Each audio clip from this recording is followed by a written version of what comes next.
Let them get a view from there and see what the field of view looks like. Most kids dream of becoming an astronaut.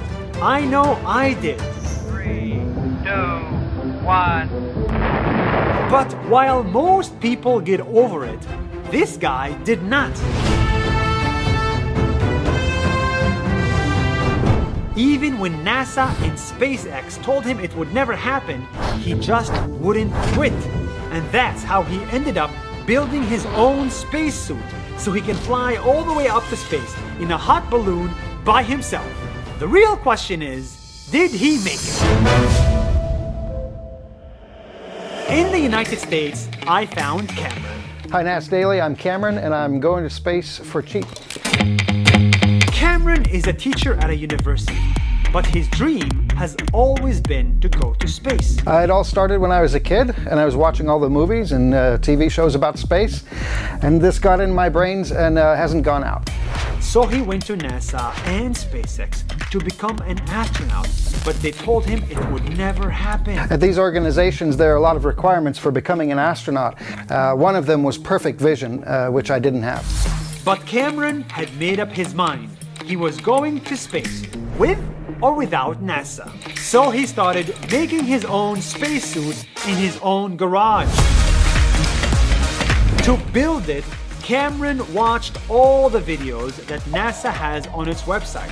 And that's when he understood that he actually did not need NASA.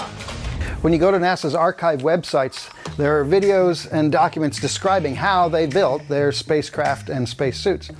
There are even lists of materials. And it turns out that all the gear you need to build your own spacesuit, you can get on your own.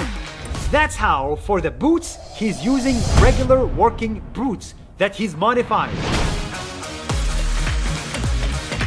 Some of the main ways that I've modified the boots for space are by clamping it onto a hard ring that's at the bottom of the leg with all kinds of fasteners and adhesives.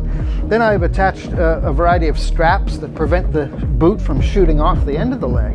And then I've sealed it up very carefully to make sure that no gas can escape the suit. For the gloves, he uses fishing gloves. I've modified commercial fishing gloves for a spacesuit in lots of ways. It takes a long time.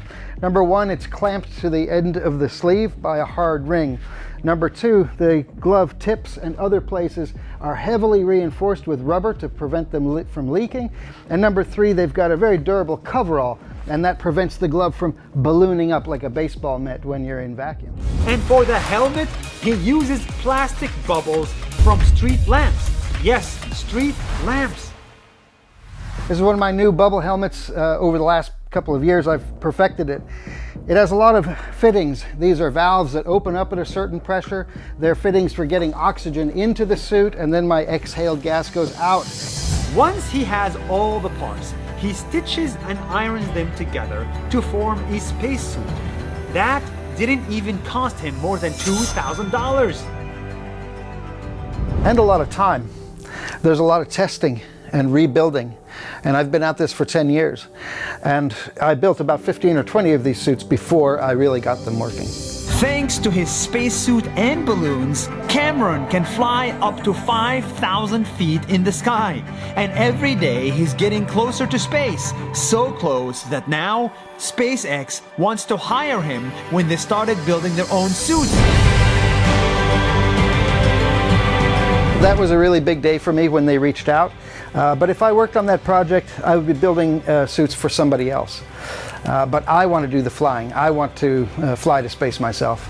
Cameron will share all his designs on the internet for free, and he will make an IKEA manual for anybody who would like to make their own spacesuit at home.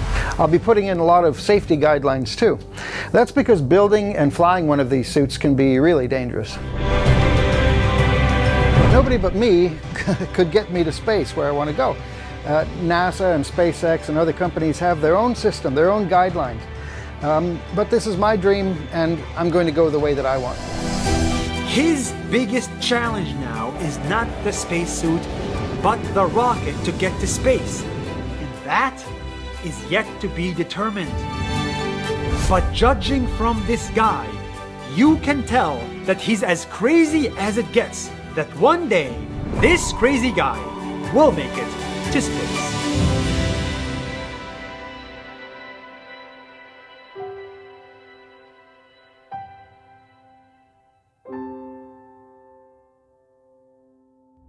Hey everybody, thank you so much for watching Nas Daily. Nas means people in Arabic, humans. And we are on a mission to show you the stories of humans from all around the world. I'm actually very excited about the videos we're working on. So please follow us on Facebook and Instagram so that you don't miss a video. We think everybody in the world should watch them. Thank you and see you soon.